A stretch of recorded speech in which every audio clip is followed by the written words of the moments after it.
Perkenalkan, nama saya Rina Widya Andini. Saya merupakan salah satu mahasiswi Universitas Pancasakti Bekasi dari Fakultas Ekonomi dan Bisnis dan Prodi Manajemen. Baik, saya di sini akan menjelaskan mengenai emotional intelligence. Nah, pentingnya emotional intelligence dalam kepemimpinan yaitu seorang pemimpin dalam menjalankan kepemimpinannya di dalam suatu organisasi membutuhkan banyak hal yang penting. Salah satunya yaitu kecerdasan. Kecerdasan merupakan suatu hal yang dibutuhkan dalam menentukan keberhasilan dan efektivitas seseorang. Secara umum, penelitian menunjukkan bahwa pemimpin memiliki nilai lebih tinggi daripada kebanyakan orang dalam tes kemampuan kognitif seperti SIQ, dan kemampuan kognitif berhubungan secara positif terhadap kepemimpinan yang efektif. Selain itu, para pemimpin dan peneliti menyadari pentingnya kecerdasan emosional atau yang disebut juga dengan EQ atau Emotional Intelligence. Kecerdasan emosional mengacu pada kemampuan seseorang untuk memahami, mengidentifikasi, dan berhasil mengelola emosi dalam diri dan orang lain. Pemimpin yang mempunyai EQ yang tinggi dinilai lebih efektif oleh rekan kerja dan bawahannya. Menurut Salovey dan Mayer pada tahun 1997 dalam Morgan 2003 mengidentifikasi bahwa kecerdasan emosi melibatkan kemampuan untuk mengetahui, menilai, dan mengapresiasi emosi secara akurat, kemampuan untuk menggunakan emosi untuk berpikir, kemampuan untuk memahami dan memiliki pengetahuan tentang emosi, serta kemampuan untuk mengelola emosi untuk mengembangkan diri. Adanya emosi merupakan hal yang penting dalam kepemimpinan. Salah satu alasannya yaitu pemimpin memanfaatkan dan mengarahkan kekuatan emosi untuk memperbaiki kepuasan diri pengikut. Moral dan motivasi akan mendapatkan hasil yang lebih baik dan meningkatkan keseluruhan efektivitas organisasi. Keadaan emosional pemimpin dapat mempengaruhi sebuah tim, kelompok, dan organisasi. Seperti contohnya adalah jika pemimpin mengeluarkan emosi positifnya seperti tersenyum, maka emosi positif tersebut akan menular kepada anggotanya. Selain emosi positif juga terdapat emosi negatif. Adanya penelitian yang mengatakan bahwa emosi negatif lebih mudah menyebar daripada emosi positif, karena pada umumnya emosi positif kurang dipengaruhi oleh orang lain. Maka dari itu diperlukan peran pemimpin agar dapat menyadari pentingnya menjaga emosi. Tidak hanya emosi mereka sendiri, tetapi juga membantu orang lain dalam mengelola emosi negatif menjadi emosi yang positif, sehingga dapat memberikan dampak yang lebih baik dalam jalannya operasional dalam organisasi. Adanya emosi juga dapat mempengaruhi performa seseorang dalam melakukan suatu aktivitas atau pekerjaan tertentu.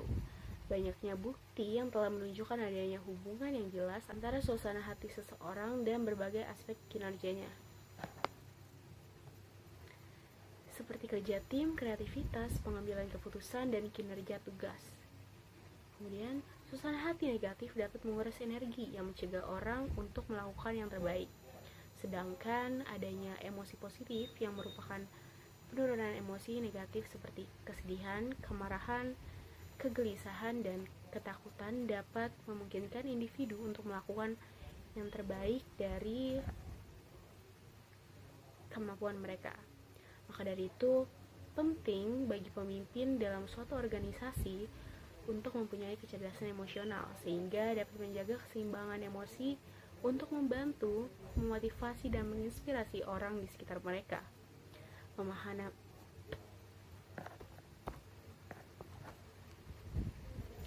Pemahaman emosional dapat memberikan pengaruh kepada orang lain dengan cara yang positif. Kecerdasan emosional seorang pemimpin.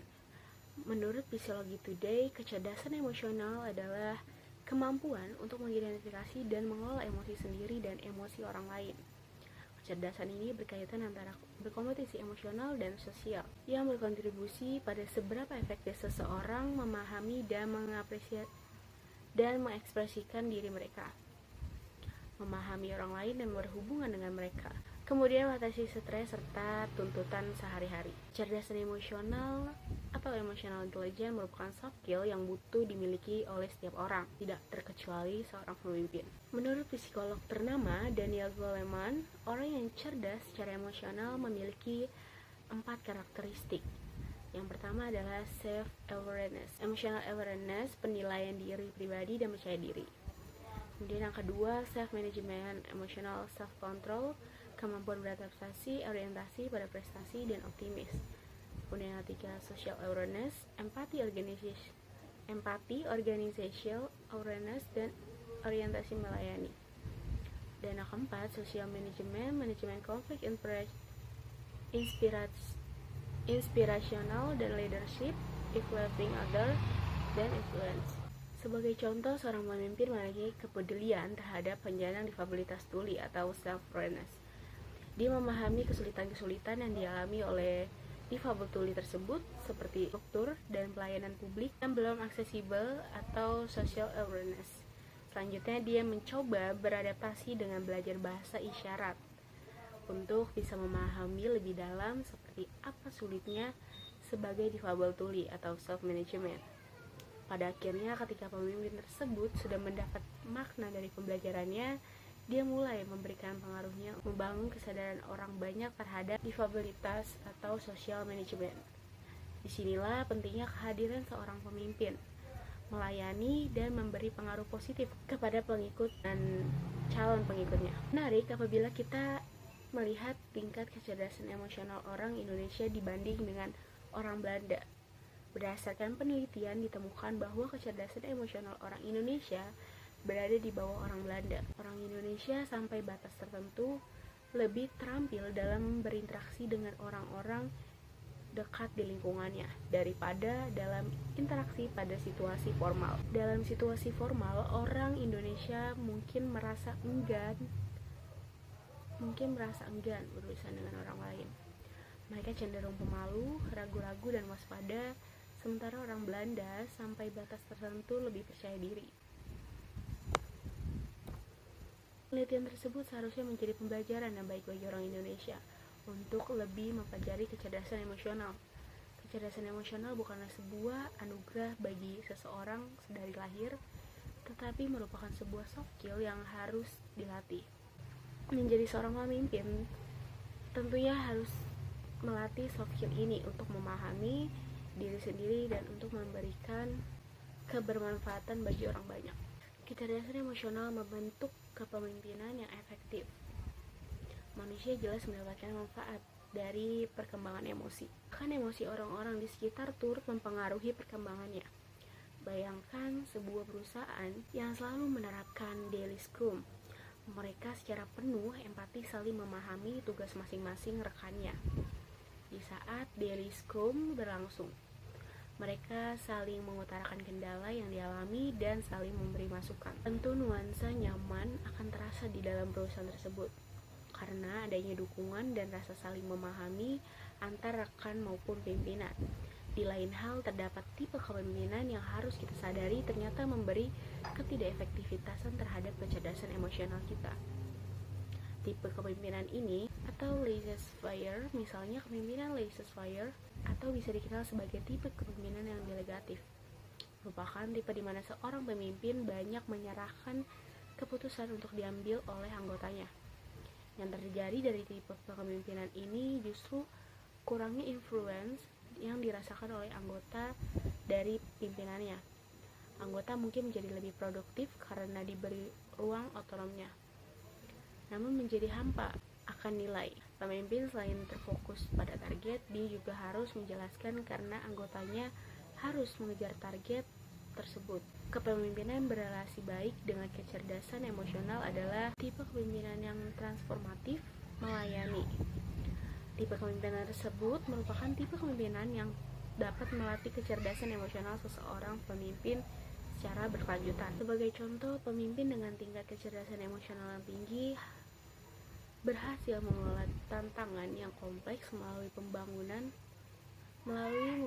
kepercayaan diri dan keberanian, memahami kebutuhan orang lain, berkomunikasi secara terbuka, dan langsung, menunjukkan kepedulian yang tulus untuk orang lain, dan berkolaborasi.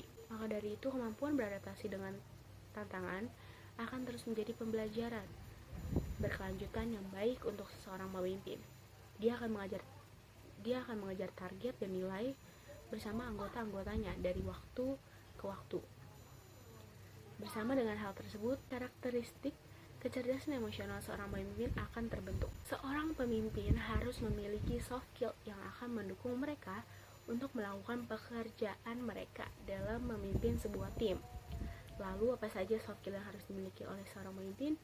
Yaitu ada 5. Yang pertama adalah skill komunikasi. Yang kedua, skill mengambil keputusan. Yang ketiga, skill manajemen. Yang keempat, skill problem solving.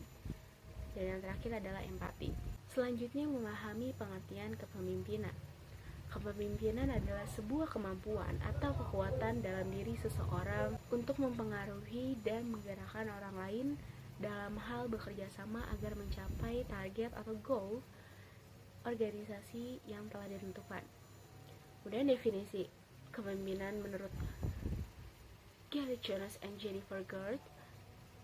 Menurutnya, kepemimpinan adalah proses di mana seorang individu mempunyai pengaruh terhadap orang lain dan mengilhami, memberi semangat, memotivasi, dan mengarahkan kegiatan-kegiatan mereka guna membantu tercapai tujuan kelompok atau organisasi.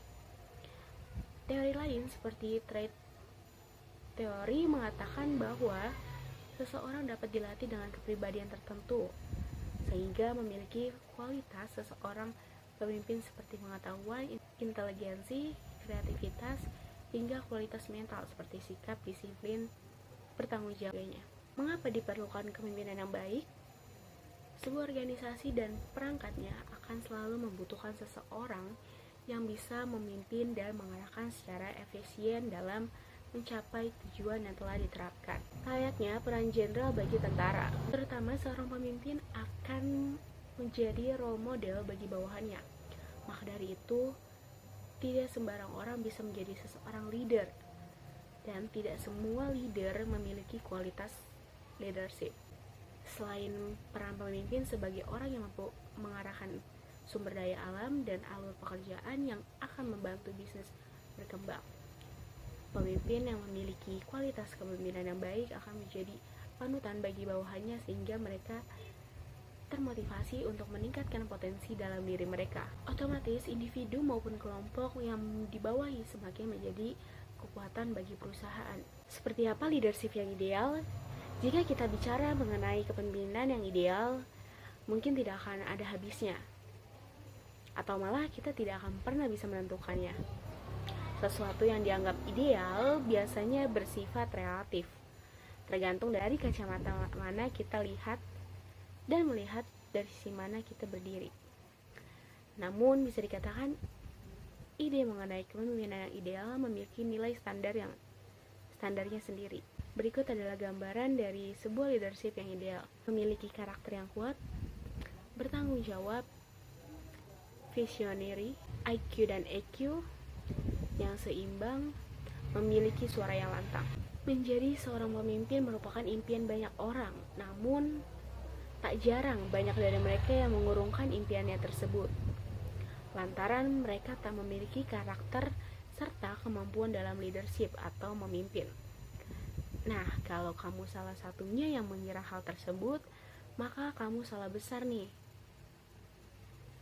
Pasalnya, sebuah penelitian menunjukkan bahwa karakter serta kemampuan leadership bukanlah hal yang dibawa oleh seseorang dari lahir, melainkan sebuah hal yang bisa diciptakan, dibentuk, serta diasah.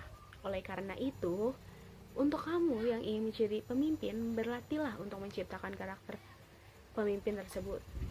Berbicara soal karakter, sebenarnya ada banyak karakter yang harus dimiliki oleh seorang pemimpin. Namun, dari banyak karakter tersebut, ada 5 karakter yang wajib dipunyai oleh seorang leadership.